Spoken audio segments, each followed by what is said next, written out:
Hey, this is Don the Idea Guy, back with a new episode of the Big Yellow Sticky Podcast. Think of it as your secret audio track to all the content that I produce and publish daily at BigYellowSticky.com. Today is episode 162, and the title is Accept Everything. The note reads, Confidence is accepting everything you are and everything you are not. Here's the story behind the sticky. Knowing your strengths and knowing your weaknesses and accepting them can make you feel more confident, as long as you're not using them as excuses to remain average. Here's what I mean. Math has never been a friend of mine. I think I have some sort of numeric version of dyslexia, and I'm constantly transposing numbers in my head and when I write them down. If you give me your phone number and I write it down as you speak each number, and I repeat each number as I write it, there's still a good chance I flip the last two numbers. As a result of this weakness, I take special care in dealing with numbers. It would have been easy for me to just throw up my hands and say, oh no, I'm bad at math, and direct you to someone else. But I learned numbers equal money a long time ago, thanks to my 5th grade teacher, Mrs. Owens. So I just make sure I triple and quadruple check any numbers I'm working with. As a result, I rarely make stupid mistakes with any project pricing. I use a calculator for virtually everything. Quantities of items being ordered are always double and triple checked, and even your street address or phone number. I know math is a potential problem for me, so I can take steps to mitigate it as an issue in my life. I have all the best online calculators bookmarked. I use an accountant for my business and personal taxes, and I can always rely on the assistance of my super math girl wife, who is definitely the arithmetic whisperer. Knowing and accepting your strengths is just as important. You'd think that it would be obvious to go with your strengths, but sometimes people can rely too heavily on their natural talent and affinity for a personal skill to the point where it becomes an actual liability. I'm a decent public speaker.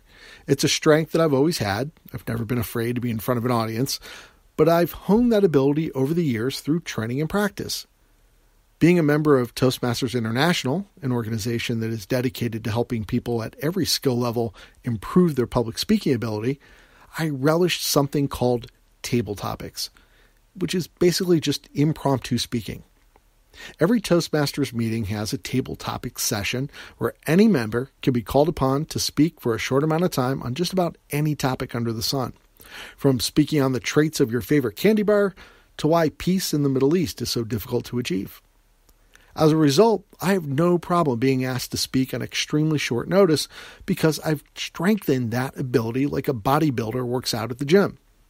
But just because I have the confidence to get in front of a room without any prepared remarks doesn't mean that when I'm hired to speak at an event that I would ignore the hard work that goes into developing and practicing a professional keynote presentation or workshop.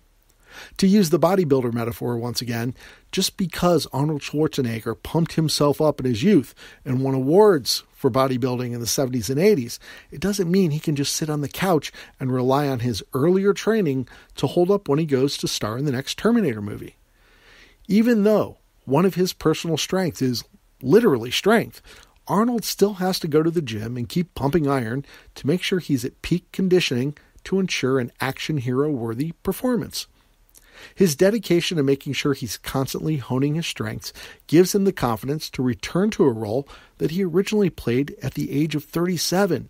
He's going back to this role 35 years later to play the same part, essentially, at 72 years old. Now that's confidence. Thanks for listening to this episode of the Big Yellow Sticky Podcast. If you'd like to receive a free alert every time new content is posted, just go to BigYellowSticky.com and click on the Get Sticky link. Once you confirm your email address, you'll begin receiving an email once a day that includes a copy of that day's Yellow Sticky Note. It's the one that's drawn by hand and drawn by me using Sharpie markers and a 3x3 yellow Post-it note. The email will also include a link to the secret audio track. It gives me a chance to dive a little deeper into the topics I share with you and scribble on those stickies. That 3x3 area doesn't give me a whole lot of space to expound, and this podcast does.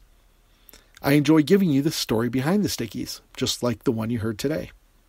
I'll be back again tomorrow with a new story and a new sticky, and I hope you'll stick around to hear it.